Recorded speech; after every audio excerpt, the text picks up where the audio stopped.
దేవుడు మీకు ఆ ఆర్ట్ ఇచ్చాడు. నిజంగా మిగతా వాళ్ళు చేసే వృత్తుల కంటే కూడా మీ వృత్తి చాలా పవిత్రమైన వృత్తి, చాలా గొప్ప వృత్తి. దేవుడు కట్టుకునే బట్టల దగ్గర నుంచి మనిషి యొక్క మానాన్ని వరకు కూడా అన్నీ కాపాడి మనిషిని సమాజంలో తలెత్తుకుని తిరిగేటట్టు,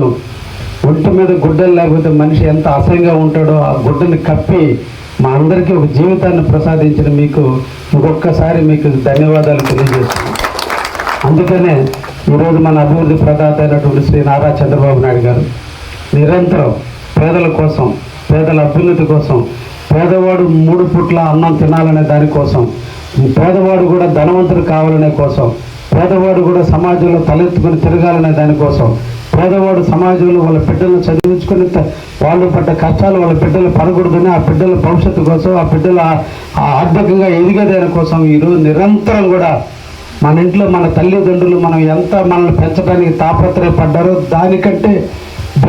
మిన్నంగా ఈరోజు రాష్ట్ర ముఖ్యమంత్రి వర్యులు 76 సంవత్సరాల వయసులో ఈరోజు కూడా మన అందరినీ కూడా కంటికి రెప్పలాగా కాపాడుకుంటూ, ఎక్కడ ఎవరికి ఆర్థిక ఇబ్బంది వచ్చినా,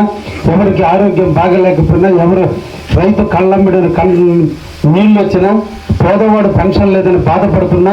ఎక్కడ కూడా పెద్దంటి బిడ్డగా ఈరోజు మన అందరికీ తండ్రిలాగా ఈరోజు ఈ రాష్ట్రాన్ని కాపాడుకుంటున్నటువంటి చంద్రబాబు నాయుడు గారి నాయకత్వంలో మన అందరం కూడా ఉండటం, ఈరోజు ఆయన నాయకత్వంలో ఈ రాష్ట్రం అభివృద్ధి చెందటం నిజంగా మన అందరం కూడా అదృష్టవంతులు.